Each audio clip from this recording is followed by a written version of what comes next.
નમસ્કાર દોસ્તો, શાંતિશ્રમ ન્યૂઝમાં આપનું સ્વાગત છે। વિધાનસભાના અધ્યક્ષ શંકરભાઈ ચૌધરીના અધ્યક્ષસ્થાને આજરોજ વાવથરા જિલ્લામાં લાખણી તાલુકાના નાણી ગામ ખાતે સફાઈ અભિયાન હાથ ધરાયું હતું। ગઈકાલે પ્રધાનમંત્રી નરેન્દ્ર મોદીની વિશાળ જાહેર સભા યોજાઈ, જેના બીજા દિવસે સમગ્ર વિસ્તારને સ્વચ્છ બનાવવા માટે અભિયાન યોજાયું।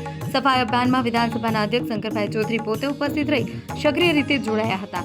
તેમની સાથે વિવિધ અગ્રણીઓ, નાગરિકો, સફાઈ કર્મચારીઓને મળી સભા સ્થળ સહિતના વિસ્તારોમાં પડેલો પ્લાસ્ટિક તથા અન્ય કચરો એકત્રિત કરી યોગ્ય સ્થળે નિકાલ કરવાની કામગીરી હાથ ધરાઈ હતી। થરાદ શહેરના 4 રસ્તા નજીક કાર અને પાણીના ટેન્કર વચ્ચે અકસ્માત સર્જાયો હતો। સદનસીબે આ ઘટનામાં કોઈ જાનહાનિ થઈ ન હતી, પરંતુ કારના આગળના ભાગે નુકસાન થયું છે।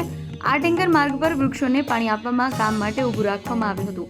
માહિતી મુજબ માર્ગની સાઈડમાં ઉભેલા ટેન્કર સાથે પાછળથી આવતી એક કાર ભટકાઈ અકસ્માત થતાં જ આસપાસના લોકો, રાહદારીઓ ઘટના સ્થળે દોડી આવ્યા। અકસ્માતને કારણે થોડા સમય માટે રસ્તા પર અફરાતફરીનો માહોલ સર્જાયો અને માર્ગ પર ટ્રાફિક પણ જામ થઈ ગયો હતો। સ્થાનિકોએ પરિસ્થિતિને નિયંત્રણમાં લાવવા પ્રયત્ન કર્યા।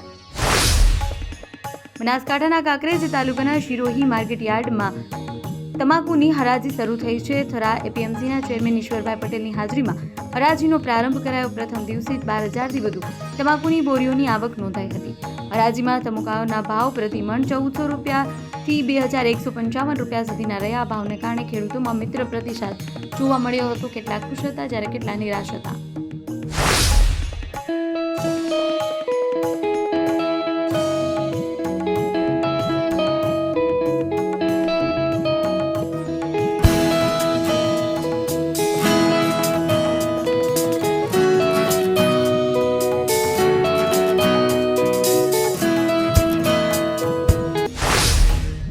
થરાદ નગરપાલિકા ખાતે આજે પાણીની ગંભીર સમસ્યાને લઈ સ્થાનિક મહિલાઓએ ઉગ્ર રજૂઆત કરી।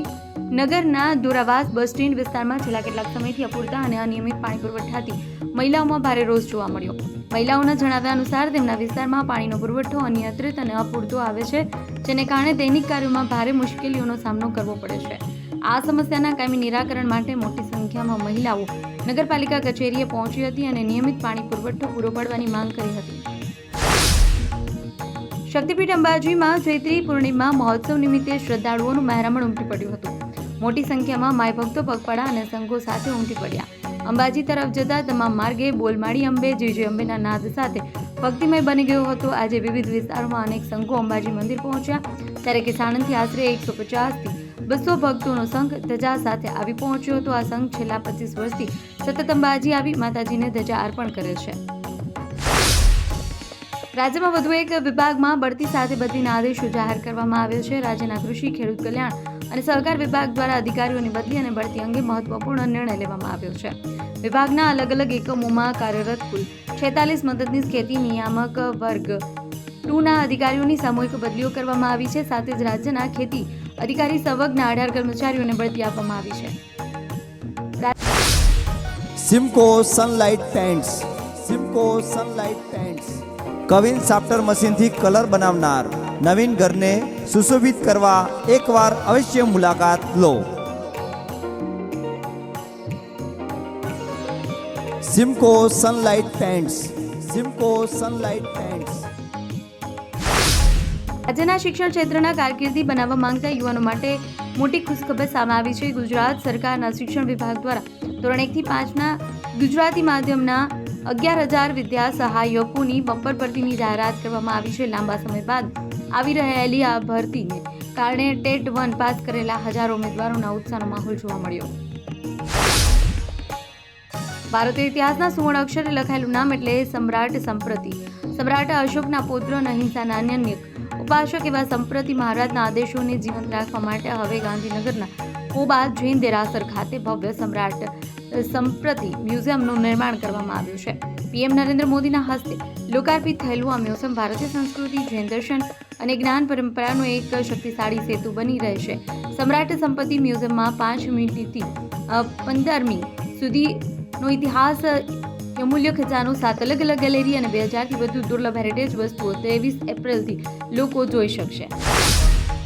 32 દિવસ પૂર્વે પશ્ચિમ એશિયામાં ઈરાન વિરુદ્ધ અમેરિકા અને ઇઝરાયલ વિરુદ્ધ યુદ્ધ ફાટી નીકળ્યું હતું. તેના એક સપ્તાહ પછી સુરતમાંથી પરપ્રાંતીય શ્રમજીવીઓની વતન વાપસી શરૂ થઈ હતી. દૈનિક 5,000 થી 6,000 કામદારો ટ્રેન મારફતે ઉત્તર પ્રદેશ, બિહાર, ઓડિશા, આંધ્રપ્રદેશ જેવા વિસ્તારોમાં રવાના થયા.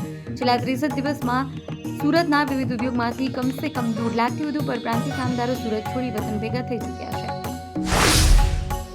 હવામાન વિભાગના જણાવ્યા મુજબ રાજ્ય તરફ હાલ 3 વરસાદી સિસ્ટમ સક્રિય થતા કમોસમી વરસાદની આગાહી કરવામાં આવી છે. સાયક્લોનિક સર્ક્યુલેશન, વેસ્ટર્ન ડિસ્ટર્બન્સ અને વરસાદી ટર્ફ સક્રિય થતા રાજ્યમાં વરસાદની આગાહી કરવામાં આવી છે. 4 એપ્રિલ સુધી રાજ્યમાં ગાજવીજ સાથે વરસાદની આગાહી કરવામાં આવી છે. આજે બનાસકાંઠા અને પાટણમાં વરસાદની આગાહી કરવામાં આવી છે. તો આવતીકાલે સૌરાષ્ટ્ર કચ્છમાં ગાજવીજ સાથે વરસાદની આગાહી કરવામાં આવી છે. કટાવધામમાં પુએ મોહનદાસ મહારાજનું દેવલોક મંગન થયું છે. મિની અયોધ્યાના નામથી પ્રખ્યાત નામ બાબર નજીક આવેલા કટાવધામમાં વર્ષોના સાધક પરમ પૂજ્ય મોહનદાસ મહારાજનું અવસાન થયું હતું. પૂજ્ય મહારાજ શ્રીની પાલખી યાત્રા નીકળેલી તેમાં અંતિમ દર્શનાર્થે વિશાળ સંખ્યામાં સંખ્યાબંધ ભક્તો જોડાયા હતા.